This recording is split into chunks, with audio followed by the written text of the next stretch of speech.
What's up, everybody? Welcome to the J3U podcast. And I'm here with Luke. I'm not here with him because Luke's in the United Kingdom. So that's what we wanted to chat about today is the UK the hottest spot for bodybuilding right now? At least that's the perception I had in my mind. So with Luke there, we can kind of actually see what's going on. So what's up, man? Not much. It's been a hell of a week here so far. But was the flight over there like within reason? It's not too bad. It's like a little over 9 hours, but it's overnight. So if I wouldn't have been a dumbass and not paid for if I would have paid for a first class ticket instead of for the general boarding, it would have been fine because I would have slept the whole time. But I was squished in like a sardine with other people and I didn't sleep at all. And I felt it and it was not good. Did you take your CPAP with you? I did. I do have my CPAP with to use it on the plane, or you're like, no, I'm not going to do that. No, not to use it on the plane. I've packed one. I've got a travel one time to like I rented one, and I'm like, I don't think I can bring this out. Just it's like optimize the sleep. Yeah, no, that's tough. I've only had one overnight flight, but I imagine that's like still probably lingering, and with the time change, right? Yeah, it's I still find myself like up until I think about last night where Kuba basically drugged me to sleep. It was like I was not wanting to go to bed until like 11, 12 here, which anybody that knows me, it's like at home, 9 o'clock, it's like, I'm done. Like I'd rather go to bed, because I wake up so early. So it's been an adjustment, but man, the passion for bodybuilding here is so refreshing. It's so like rooted, and it may be partly like the environments that I was in, but just like from the first day that we stepped into FLF, like it's been like better and better and better every day that we've been there. Now FLF, that's like where exactly is that? Like that's in Manchester. So that's okay. That's kind of where Oscar trains. It's a private facility. So it's like Oscar, Ross, Grace trains there. It's the black and yellow that you see in a lot of the videos. Really cool facility, some great pieces of equipment. Oscar is like the bodybuilding Yoda. And so it's really cool. Like we all hinged on the same day, and Oscar was in there training legs. And it was like Callum with Jay Davies, who's like Magic Eye Media, in their training. And Jay's prepping for a show. They were doing push. And then me, Ross, Michael, Grace were all hinging, and then Oscar was training legs. So like bikini girl over here hinging like 340 pounds for 9 or 10 reps. And then there's another bikini girl in the gym who was on the Atlantis leg press doing like soul taking sets on that with like 6 or 7 plates aside, which I don't know if you've ever used the Atlantis leg press, but it's pretty heavy. Like our work set the day we did it after squatting was like 9 plates. Okay. So for her to be doing that was like super impressive, and like -1 RIR, like absolutely burying herself. And it's like one of those things you look over and it's like you're looking at the physique and you're like, well, I don't think she's one of the bigger classes because of the amount of tissue she carries, but holy hell is she getting after it, right? And that was just purveying across the board. And even the day of the seminar, like everybody that was there, whether like, for the tickets, there was like 40 people there, like just so passionate about it. You can tell just from like their day to day. I mean, I guess that's the thing, like that's a private facility, and the people coming to the seminar kind of know they're connected with all these people, right? So they kind of understand that execution. But even when you come down to like Ultraflex, it's kind of the same too, because that's a public gym, all right? Yeah, Ultraflex is a public gym, and obviously being around Kuba, he lives and breathes it every day. But even the people in there, man, like it's just an environment. It's like everybody's getting after it. Everybody's got their head down and their headphones in. And today was like me, Kuba, Mark, and AJ. And then Emily was training with Laws and Meg and Olivia. Yeah. And then there was, I forget the girl's name, but it's one of the fitness girls at Cal Preps. like everybody was just getting after it. And like the Barrio brothers are here from Spain and they've spent a whole month here just to train at the gym. Like it's those kind of people in the facility, and it just changes it, man. It's unreal. Like I don't think the bodybuilding centric gyms in the States even come close to touching the way that people approach it over here. Man, what do you think's that driving factor? Because we all have the same exposure to social media that, and that fosters a lot of like, you know, maybe American culture and some of the other divisions of what is expected of like how you would train for bikini and what's their influence. But over there, I feel like, is that like the cultural influence of where bodybuilding has come up there, or just like a few people that are really fostering that? I think it's a combination of both, right? I think the differential that I've seen is the genuine interest in training. Like there's a genuine passion for coming into the gym and training, right? Their interest and their passion doesn't lie in the pageant part of bodybuilding, right? Like the show is a competitive outlet for them, but the gym is where it lives, right? And you find that in the States, you know, some. Yeah. I just feel like, and maybe it's partly because of like how spread out we are. Like if you think about it, the state of Texas, landmass wise, is bigger than the United Kingdom. Yeah. Yeah.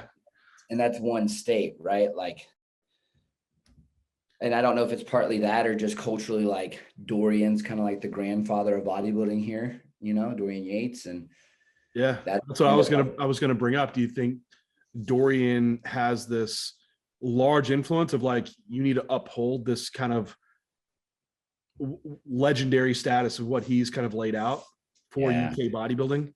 absolutely. I think it's not consciously there for people. Like I don't think they're thinking that consciously. It's just that's kind of ingrained in the people who get plugged into the community. Do you see it as a detriment in any way? Because there's a very, at least in my perception, and like even talking with Kuba and AJ, like there seems to be like some really big walls to climb over of like maybe bringing in some new influence that there's like awesome stuff about every aspect of being like blue collar, grind out everything, 100% workhorse, right? But at the same time, I think some other stuff's kind of left on the table of where you could bring in, but it seems like there's some real barriers there to like cross over. Yeah, I think, you know, there's some things that are like the habit or like the standard or the expectation. I know Kuba has a couple people who comment on his videos about how his back's never going to grow because he's using these cables and these machines for different alignments instead of using free weights or barbells. And they comment on every video that he does about back training with that, right? And so I could see that kind of being prevalent, right, across the culture. I think there are people kind of leading the way, but I do think whether it's a bad thing or not, you know, there are some sort of set in their way type thought processes that are kind of a little bit harder to expose to different ideas. Yeah, I guess that is the good thing about training that they have, but at the same time, it's like closed off to maybe having some other, it would call it like getting cute with lifts is like what's, you know, Yeah, being called like it's not as sexy, right? It doesn't have this kind of macho outworking people feel to it, right? Of just setting a cable and being all like, you know, hinged, kind of pivoted over to where you're not using a lot of load. So it's like, how's that going to really build muscle? So, but I think that even goes with, it seems like even like we're talking with Kuba, like PEDs, right? Yeah, it's I think that's probably the biggest hurdle to jump. Just you said your discussion, because that's what your whole talk was on, right? The kind of periodization model that we put out, and it was well accepted. But again, the people coming to the seminar are already people that already have some of that thought process there. And I kind of, the way that I ran it was like obviously dispelling the word safer use, because in my opinion, I do think it's a little negligent for us to use the word safer use when we're describing the protocols that just happen to be low test in nature. It's like, if you're running 1,500 milligrams of Primo and you're calling it safe for use just because your test is at 200, it's like, yeah, well, that's probably not safe for use, right? So Well, what'd you call it? Did you call it? I'll call it PED progression models. Okay. So, Yeah. yeah, just keeping it simple because it is what it is, right? Like Mhm. there's a thought process to polypharmacy and progression over time that does, in my opinion, optimize PED stack designs. But I think it is negligent to do one of two things or do either one of these things where it's like we call it across the board safe for use because that is negligent in itself. But also being negligent to the fact that, there are going to be situations where higher risk is on the table and it is for those people that make a living at this and need to be at the top. And everybody kind of falls on that spectrum between an extremely low risk model and an extremely high risk model. And we have to decide based on the things that you want out of your career and the potential and the level you're competing at, where you fall to kind of take the principles that we understand and decide where we take the risk and where we don't. Yeah. And I guess that is kind of like a lot of the culture of like where you want to progress to, like the highest level possible, right? Like that, if that's the goal, there's going to be a greater degree of risk accepted and almost everything else goes wayside, right? And that's the opposite. Like you should still have those things in mind. Like I made a post on like why I don't really have PCT in Yeah. J3U, right? Yeah. And because like my number one is like being the best bodybuilder in the world. And so if your number one is having a child or you're having your hair, don't do this because it's likely you'll go down this path that you'll compromise those things. Now, it doesn't mean we just throw them out the window. There's things that we can have in place to maybe reduce the risk of that occurring or those things. However, number one goal is still in mind. So risk reduction, it's just intelligent design, but we're still going to progress to these goals aggressively, right? Like, yeah.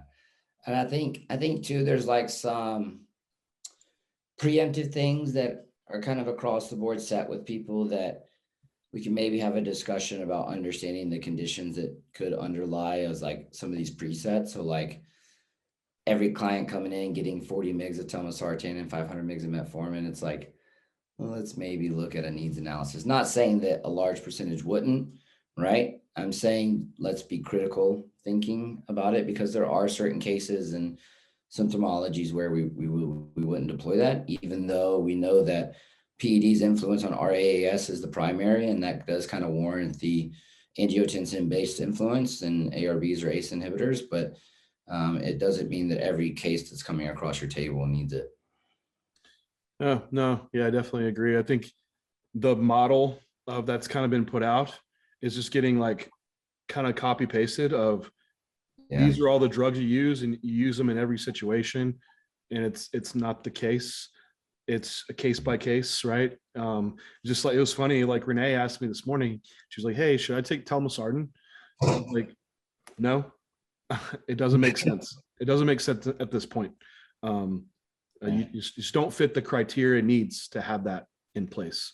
So I think that's important. Like you making that example there, it's like the closest person to you, you're taking that critical thinking process of like whether they fit the needs or fit the bill, right? yeah, it's like, yeah, why are we implementing each one of these things? And is that the risk factor for that person? And if so, then that might make a case for it, right? Yeah, and I think this is something Cal and I kind of talked off cuff about in that, the information that's being disseminated in that nature that does turn into copy and paste for some people is good because the opposite is even worse. Sure. Right? Like and he's talking about like how there's still people doing a lot of these things within kind of the culture over here. But that it is moving in the right direction. There just needs to be kind of like a realignment with critical thinking that kind of comes with the understanding of these things over here. I mean, that's the PED side. I mean, what about nutrition? I saw you like went out and went to some restaurants. Some of the stuff looked like completely foreign. It was good. So we went to a Thai place. What was that called? That's where Oscar took us. I tried lamb for the first time. That was pretty good. a couple other things. I had basically steak, chicken, and rice bowl, which was pretty good. I've noticed the food over here is a lot fresher. Like Okay. pretty much everywhere I'm going is some variation of like Thai, Mediterranean, or whatever is what people have been choosing for us. And it's just coming out a lot fresher. Like we went to this place called Wagamama's my last night in Manchester, and I got like something called duck Donbury, Uh-huh. and it's like a fried egg with duck and rice and fresh veggies. And it's mixed all together, and it was so good. It was so refreshing. It's like I'm so used to like shit from the from the States and having these restaurants that we go to.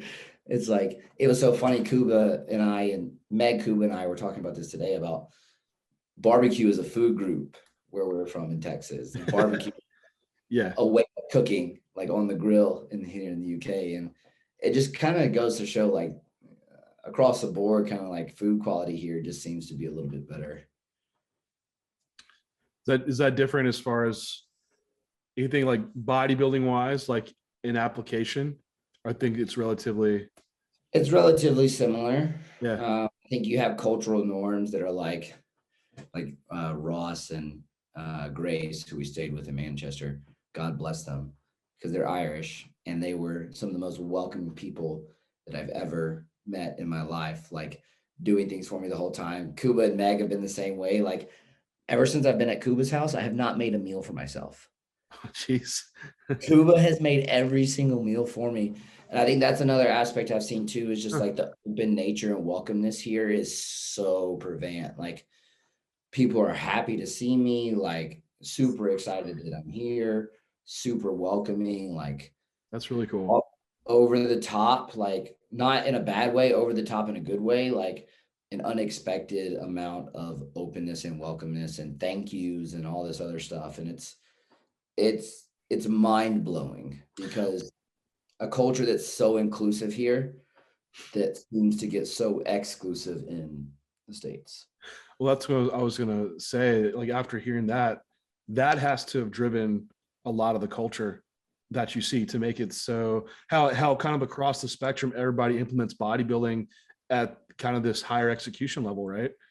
Yeah, it's literally like, so when I landed from my flight, getting from London to Manchester was a mess. It was an absolute disaster, because since I'm not vaccinated, I had to have another COVID test when I landed. So I walked halfway across London airport. The place was closed. Had to go to the other side to get the actual COVID test, which took an hour while I was there. Then I had to figure out the train system, which for someone who grew up in Alabama and lives in Texas, public transport is not a thing. And so I figured out the train. Needless to say, I ate a meal like 2 hours into the plane flight, and it was 1 o'clock when I made it to Manchester to Ross's house, and I had not eaten. So it had been like, it had been like Days. 15, 16 hours since I had eaten. And I was like, I'm so hungry. And Grace was like, can I make you an Irish breakfast?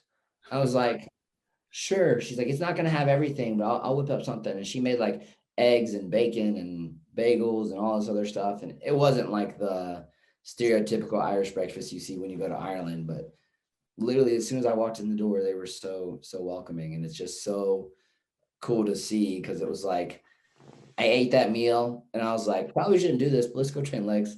So we went and train legs, me, Cal, and Ross, and it was just fun. It was a blast.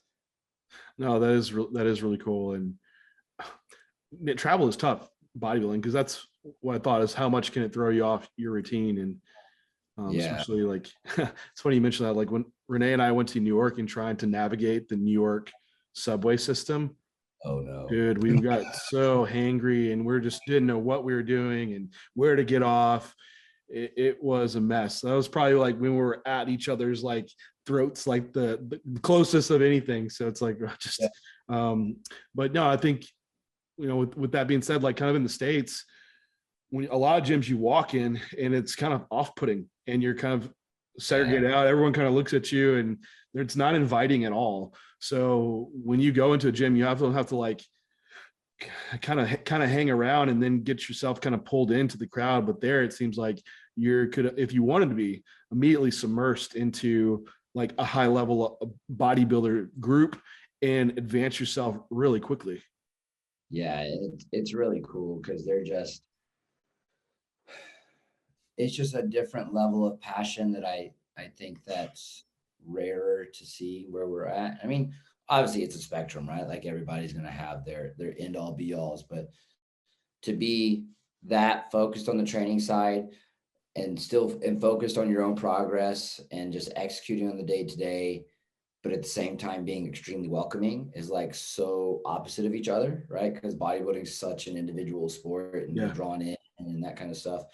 So it's been really refreshing. It's kind of one of those things that's like opened my eyes to how good the stuff that we do is, because there's so many people who want to be a part of it and they just all want to grow together. It's like, the rising tide raises all boats comment. It's like everybody involved gets kind of elevated as people drive progress. It's like, man, it's so evident. That is really cool. And I've talked to Renee about it too. It's like, should we all move to the UK to be bodybuilders, right? And it's like, well, for a lot of us, that's not realistic, but you have that environment that's been created there. There's a way you can foster that in your own gym just throughout yourself. And I think that's even why Destination has almost an environment that is very inclusive in itself. And you have a lot of growth minded individuals there. But like, even in your own gym, like it's easy for us, like kind of introverted people. We walk in, we want to do our thing. We don't like say hi to everyone, but man, that stuff goes a long way. And just like if you see a new person in the gym, like, hey, what's up? Welcome to the gym, right? Like that changes that environment so quickly. And your influence as someone, especially like if you are the higher level bodybuilder in your gym, like people do look up to you. I think a lot of people even are kind of intimidated to even Yeah. talk to you, because I've had people that have been in the gym that I haven't talked to in months and months. I've never even met them, but I see them all the time. And we both look kind of like standoffish in a way. We're not, though, because I finally talked to them. They're like, oh man, I've been a fan for a while. And then they hear me talk, like, oh, you're super nice. And so it's like, we could have had these conversations like a long time ago Yeah. and built more camaraderie in the gym. So that's what I'd say. Like, make your own UK in your gym and help foster that environment to be more inclusive. And I think that's just a way to grow it in your local gym or here in the States too. Yeah. And especially if you're in a more authoritative role within an industry, Yeah. I don't want to say it's your obligation, but it's fairly close to be wanting to move the industry to a better place. It's like, I think that's another thing that it may just be the group of people I'm hanging out around with, but is like finding those people that just move the industry forward, not only themselves. They kind of subscribe to that rising tide raise all boats thing. Like, it's an important concept to, and like, look, man, like it's like passion, emotional, like, and like I watched someone cry today at how, or not today, a couple days ago, about how much they loved the experience, right? And it was like, man, like that's different, you know.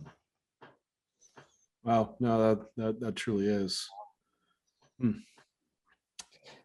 It's one of those things though. It's like if you have it and you can spread it, there's such a good impact that can be created with that. And I think that's just kind of like what you're seeing over here is these gyms that are just fostering that culture and that community, and people are drawn to it. It's like you have people moving up here just to come train at this gym. It's kind of like Yeah. destination. People are moving Right. to Dallas to train a destination. That's the sign of something that's getting developed. That's really good. No, that's that is really cool. And I do think like if you come up higher in bodybuilding, it kind of does become a responsibility of yours. I know we all pursue bodybuilding at the individual level at some aspect, but eventually you're not going to be a bodybuilder, and there's going to have to be something greater in place, Yeah. as you can't you won't be just trying to self-develop yourself anymore. It'll be about others. And, how do you do that? And it is kind of like giving it back and helping build up others and pass it forward, just like someone has passed it down to you. Right. So it does. What do you think? Do you find anything that you would rather have the US influence on? Or yeah. Like I prefer the US side of it rather Yeah. than Yeah. I'm trying to think. I think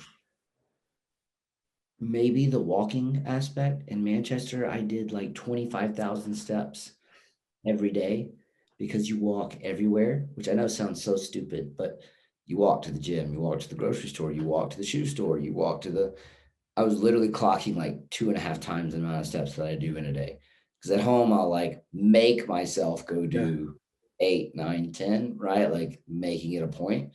It's like you get to the end of the day and you look at your watch, you're like, fuck, I hit 22,000 steps today. How did that happen? It's like just so easy because like you go everywhere.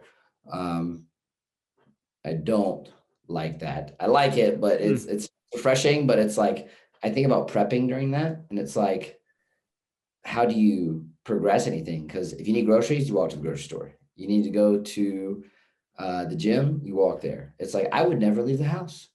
I would go to the gym. I mean, I know you've only been to like basically 2 cities, right? So yeah. Is it, but they're big cities. I mean, is that how they're all set up? Just Well, Ross lives in Manchester, so it's kind of very landlocked. We're here in Rotherham, it's more spread out. So there's like some farmland, so you are driving places, but okay. I think it's a fair statement to say that in most of the cities, like there's a lot more walking going on. Yeah. I could see it just depends on what you're doing, right? Because someone could really, really like that, understandably so. Yeah. But for us, that might not be the ideal situation always. Yeah. And there's this is not bodybuilding related either. So this is gonna be so stupid, but there's no big cars. I'm so used to my jacked up trucks with my 35-inch tires on it and all this other stuff. And like the Ford Raptor here is like 8 inches smaller. It's like a Ranger size, right? Ranger size, yeah. Oh, that's sad.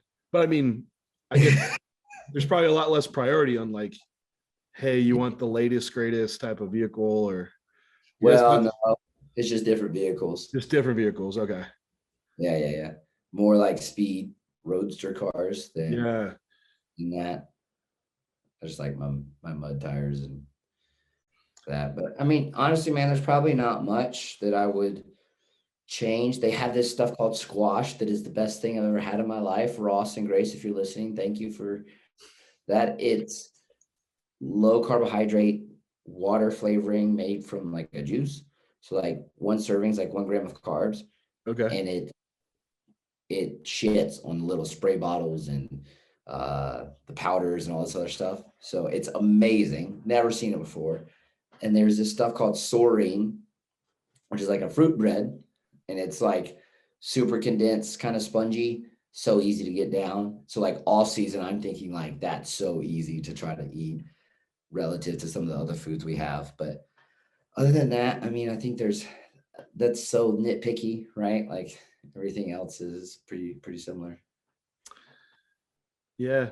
I mean, it does seem cool because there's like a lot of like great gyms within a small, well, you said it's like smaller than Texas. So you can get to a lot of great gyms. Like for us, they're kind of far and few between. I mean, maybe you have one badass one in your city, but in Texas, that might narrow it down to like 3 badass gyms. Like, yeah, for sure. Absolutely. So I think, yeah, it's cool. So you're like really centralized and with like a lot of people to that bodybuild with like great gyms. So it seems very immersive. Yeah. And it's just been a cool experience so far, man. And to be real, like the first seminar we put on at FLF in Manchester was the best event we've put on yet. Like so involved, people asking great questions. Like you can tell just the level, the detail that was there.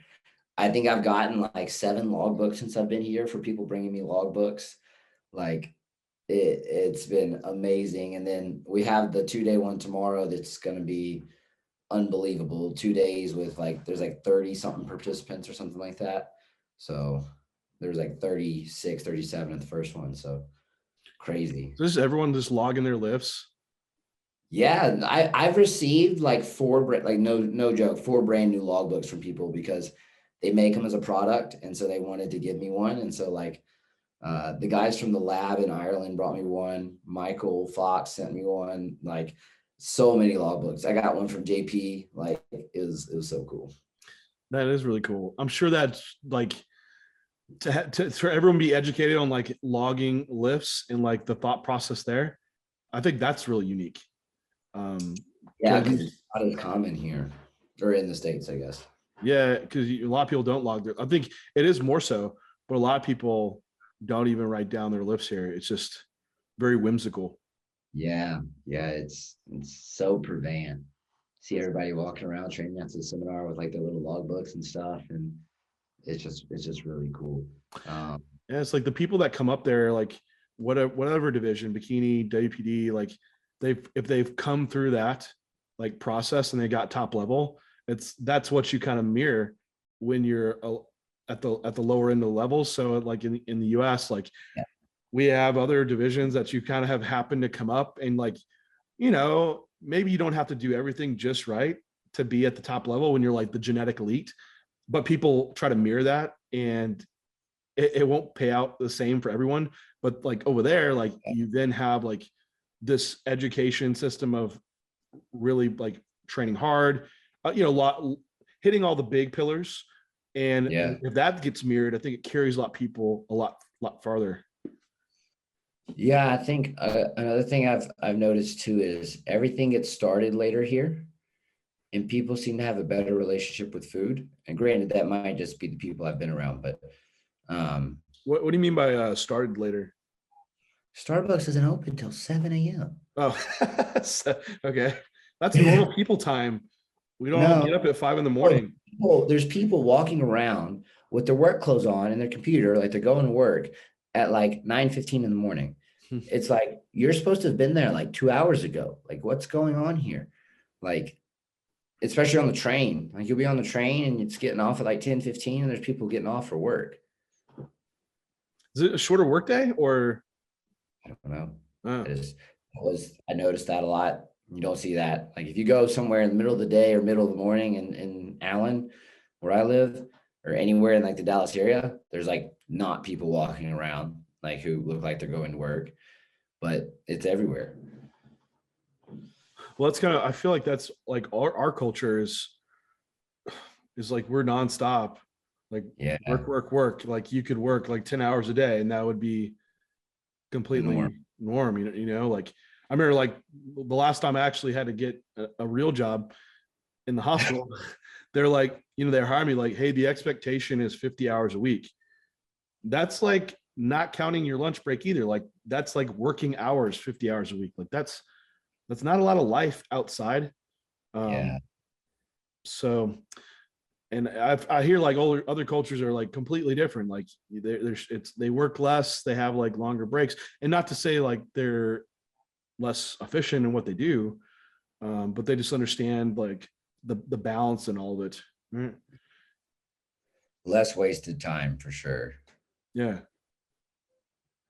So it's been a cool experience so far. We're still here for another week after so I think it's a total of like 19 days here. So it's a long time, but I'm excited because I get back, we finish up the IVF stuff, and then it's time for me to get to growing again. Yeah. So I know we're just talking before we got on, but like you went to train. Did you train with AJ and Kuba today? Legs? Yeah, I trained AJ, Kuba, and Mark Hodson. Kuba's training partner. We did legs today. We've done pull and push the last 2 days with Kuba. So that's the first time I've trained 3 days in a row in a hot minute. I hinged for the first time since like prep ended with Cal and them in Dallas. And then we did it again in Manchester. So it's like 2 hinge sessions in a row, and I hinged 585 for 7 or something like that. Just like, well, if you're gonna do it, go broke, right? Don't go broke. I was looking at the bar. Broke. I was looking at the bar. I was like, John would not approve of this, but I'm gonna do it anyway. Yeah, I saw it on Instagram. I was like, oh no, oh no. And I know what you're thinking too. Like if you watch the set, it's like you can see where it transitions from more hamstring to more glute. It's like mostly glute drive towards the end. It's like, yeah. More spine. Yeah. So like our days went more spine. We safety bar on Friday when I got there. And then we did push on Saturday, the Sunday seminar, and then hinged on Monday. Oh man. And then hack today. With your like crazy sleep schedule going on. Yeah, I was sleeping like 5 hours a night. How'd you even function for the seminar? I had more caffeine to kill. I had enough caffeine to kill a small dog. Caffeine. But you feel good now, like you got to train legs, but the knee was a little. Yeah, no, it felt great going into the session. The safety bar squat that I did on last Friday was amazing. No pain, no issues. It's just, man, the more I stay away from a hack and then come back to it, the more I realize like most hacks just don't fit me. You just get that like backwards knee travel with the pelvic tuck that turns into external rotation at the femur, trying to get back out of the hole, and it just turns into torque at the patella, which is a bad thing. And honestly, like relative to some of the pings I've had over the last year and a half, this is the mildest one, to the point that I don't think it's going to take away from training.